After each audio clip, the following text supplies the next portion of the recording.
warahmatullahi wabarakatuh. Pada kesempatan kali ini saya akan menceritakan tentang wawasan Nusantara yang ada di desa saya, yaitu wisata Maulana Ishaq. Pada awalnya wisata religi Maulana Ishaq ini tidak begitu terkenal karena kondisi tempat dan bangunannya yang sangat kecil dan tidak terlihat. Tapi seiring berjalannya waktu, karena pihak desa juga membuat proyek untuk membesarkan wisata religi Maulana Ishaq ini, jadi sekarang wisata religi Maulana Ishaq cukup banyak dikunjungi oleh ziarah dari berbagai kota. Di samping itu, makam Maulana Ishaq juga berlokasi berdekatan dengan laut yang begitu indah, dan juga ada wisata-wisata lainnya di dekat laut itu, seperti pantai dan kafe Cemara. Itu saja dari saya, sekian dan terima kasih. Selamat berkunjung. Kali ini saya akan membawakan tema kuliner. Salah satu kuliner terkenal yang ada di daerah saya, daerah Gresik bagian utara, yaitu bonggolan. Beruntung di desa saya banyak yang berjualan bonggolan, jadi saya memilih bonggolan. Seperti ini bentuknya. Menurut sejarahnya, bonggolan ditemukan dan menjadi makanan khas daerah Gresik bagian utara yang dekat dengan pesisir pantai. Makanan ini dibuat saat terjadi kondisi kelangkaan ikan di musim penghujan daerah sekitar pesisir pantai, karena sebagian besar masyarakat Gresik Utara mata pencahariannya adalah nelayan. Oleh karena itu warga berinisiatif untuk membuat olahan ikan supaya persediaan ikan tidak berkurang signifikan. Makanan ini mempunyai bahan utama yaitu ikan, dan kedua tepung kanji yang dicampur dengan garam dan bawang putih. Soal rasanya ya seperti kenyal dan juga ada rasa asam. Cocok untuk dimakan pada saat musim dingin seperti saat ini.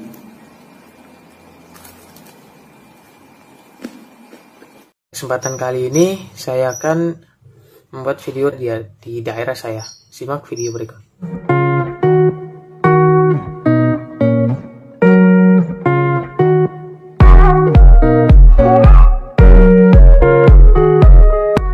Oke, pada kali ini saya akan memperkenalkan kalian semua bangunan atau tempat bersejarah di Surabaya.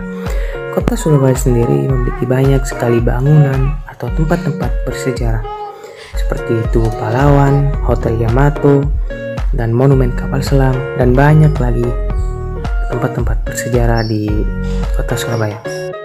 Yang saya kenalkan pada kalian semua sekarang ini adalah Jembatan Merah Surabaya. Hampir semua orang di Surabaya tahu tempat ini atau bahkan sering melewati jembatan ini. Sekilas jembatan ini tidak ada bedanya dengan jembatan pada umumnya. Tapi jembatan ini dulu menjadi salah satu lalu lintas utama perdagangan di masa penjajahan Belanda. Pertempuran sengit yang terjadi di Surabaya pada 10 November 1945 tak bisa dilupakan begitu saja. Bahkan jembatan merah yang menjadi salah satu lokasi dan saksi bisu peperangan masih berdiri kokoh hingga saat ini. Menurut Yusuf Ramadan, Dewan Pimpinan Karangpilang Legiun Veteran Republik Indonesia Surabaya, penyematan nama merah dikarenakan sejarah jembatan tersebut yang kelam. Di jembatan itu dulunya pernah terjadi peristiwa pertumpahan darah antara pejuang Indonesia melawan penjajah. Saking banyaknya darah para pejuang dan lawannya yang tumpah di jembatan itu, maka jembatan itu pun dinamakan Jembatan Merah. Di daerah saya terdapat alun-alun kota yang menjadi ikonik di kota Bojonegoro. Alun-alun tuh biasanya dijadiin buat tempat bersantai pas berkunjung ke kota itu. Demikian pula dengan alun-alun Bojonegoro, banyak warga sekitar dan pendatang yang berkunjung di sana. Terlebih setelah kawasan ini direnovasi dan ditambah batu prasasti yang punya cerita misteri. Batu tersebut dibawa dari desa Krondongan, Kecamatan Gondang, yang kemudian dinamakan Batu Semar, di mana sebelum dipindahkan ke alun-alun, batu seberat 80 ton ini sering digunakan warga setempat sebagai tempat melakukan ritual setiap tanggal 1 Muharram. Kini Batu Semar menjadi landmark baru kota Bojonegoro yang melambangkan tekad dan terus berkarya. Di dalam alun-alun Bojonegoro, Anda dapat bersantai menikmati suasana taman kota yang bersih dan nyaman. Sebelum pandemi, seperti sekarang, setiap hari Minggu di tempat ini selalu diadakan Car Free Day. Sayang banget ya harus ditiadakan gara-gara pandemi gini. Lokasinya tuh sangat strategis banget loh teman-teman. Kalau kalian dari arah alun-alun ke kanan sedikit itu udah ada pasar Kota Bojonegoro. Terus kalian ke kiri ada Rumah Sakit Aisyah. Di depan gerbang masuk pas itu ada Masjid Agung Darussalam Bojonegoro. Terus di belakang alun-alun tuh ada pusat pemerintahan Bojonegoro. Jadi kalian kalau mau kemana-mana tuh enak.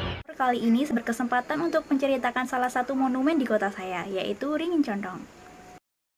Aku memilih Ringin Condong sebagai monumen di daerah aku, dan aku akan sedikit menjelaskan tentang monumen ini.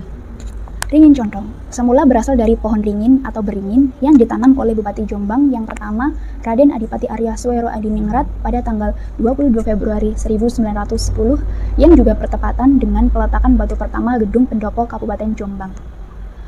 Seorang sejarawan mengatakan, keberadaan jalan darat itu maupun laut sudah ada pada masa Mataram dan Majapahit, dan Ringin Condong inilah titik bertemunya musafir.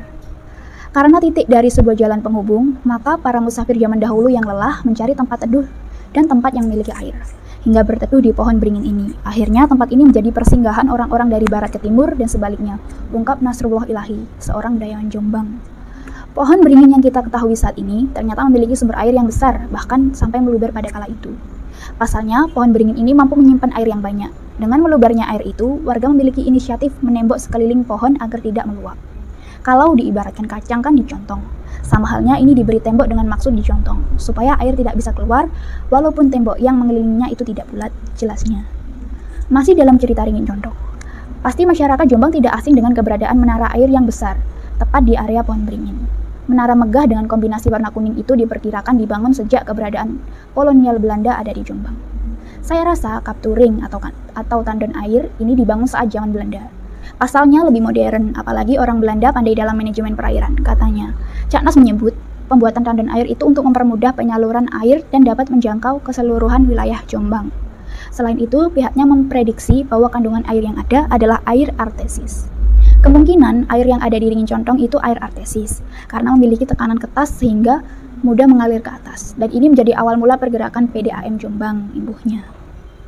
Sayangnya, pihak tidak mengetahui secara pasti kapan menara air itu dibangun, namun Cak Nas memperkirakan itu dibangun pada masa Afdeling pada tahun 1881. Sementara tinjauan kabar Jombang.com di lokasi menemukan angka 1929 pada bangunan menara berwarna kuning itu. Hasil research didapat tahun 1929 merupakan rampungnya pembangunan menara air tersebut sehingga tertulis pada bagian depan menara angka 1929. Sekian penjelasan dari saya. Mohon maaf bila ada salah kata. Terima kasih. Pada kesempatan kali ini saya akan menjelaskan tentang kesenian yang ada di daerah saya, di daerah Bojonegoro, yaitu kesenian Tari Tengol. Tari Tengol berasal dari Bojonegoro, Jawa Timur. Tarian yang dilakukan secara berkelompok, berkarakter gejol atau komedi. Arti Tengol sendiri adalah metenteng dan metungol yang menggambarkan wayang Tengol yang diperagakan oleh manusia. Tari Tengol bermula pada Festival Tari Daerah dalam Pekan Budaya Pariwisata Jawa Timur tahun 1991 diciptakan oleh Joko Santoso serta almarhum Ibnu Sutawa sebagai penata iringan. Saat pementasannya, tari yang biasa dibawakan oleh 7 orang penari perempuan itu diawali dengan instrumen seperangkat gamelan, dibuka oleh gender, selanjutnya disusul dengan selendem bersama oklik. Para penari Tengol dirias mukanya dengan warna putih dan cunduknya serupa dengan wayang Tengol. Salah satu lirik ikonik dalam pengiring tari Tengol adalah Jogete durung bubar, ayo diteruske. Jogete durung bubar, ayo diteruske, yang berarti narinya belum selesai, ayo dilanjutkan. Narinya belum selesai, ayo dilanjutkan. Jogete durung bubar, ayo diteruske. Jogete durung bubar, ayo diteruske. Tari Tengol pernah memecahkan rekor muri atas pemprakarsa dan penyelenggara tari Tengol terbanyak, yaitu 2050 peserta pada tahun 2019. Tari Tengol juga pernah tampil di Istana Negara dalam acara Hari Ulang Tahun Republik Indonesia ke-74 pada tahun 2019 oleh 250 penari. Nah, sebagai anak muda, kita harus mempelajari dan melestarikan kebudayaan yang ada di sekitar kita agar tidak punah oleh modernisasi dan perkembangan zaman.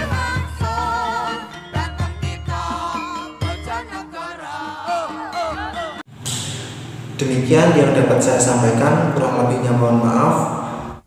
Setiap kota mempunyai ciri khas sendiri-sendiri dan kota Gresik mempunyai ciri khasnya yang sudah dikenal setiap orang dari segala penjuru yang pernah berkelana di kota Gresik. Yaitu di dalam ruang lingkup kota ini selalu terdapat bermacam-macam industri dari industri rumahan sampai industri Pertamina yang sudah internasional.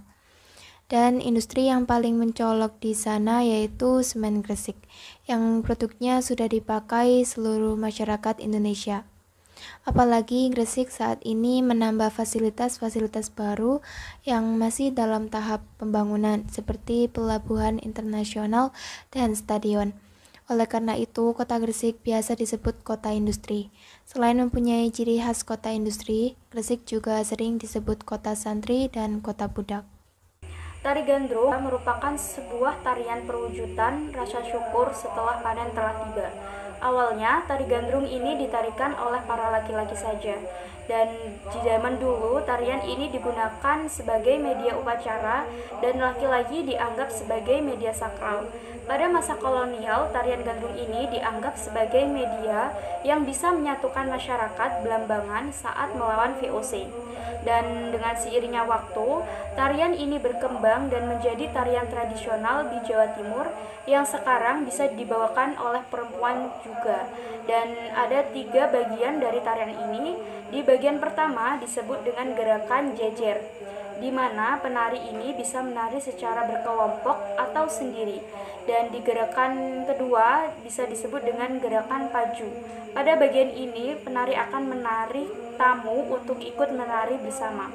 Dan yang terakhir adalah gerakan yang dinamakan dengan gerakan sebelang subuh.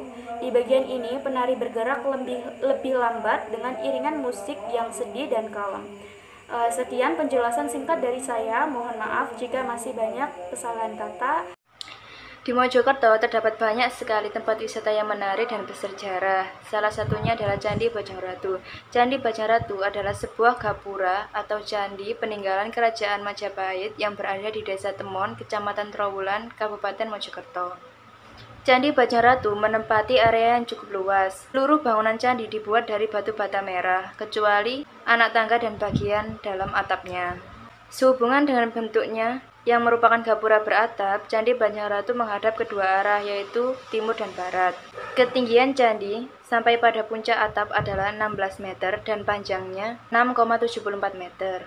Gapura Bajang Ratu mempunyai sayap di sisi kanan dan kiri. Candi Bajang Ratu telah mengalami pemugaran pada zaman Belanda, namun tidak didapatkan data mengenai kapan tepatnya pemugaran tersebut dilaksanakan. Perbaikan yang telah dilakukan mencakup penguatan pada bagian sudut dengan mengisikan adonan pengeras ke dalam nat-nat yang renggang dan mengganti balok-balok kayu dengan semen cor. Beberapa batu yang hilang dari susunan anak tangga juga sudah diganti.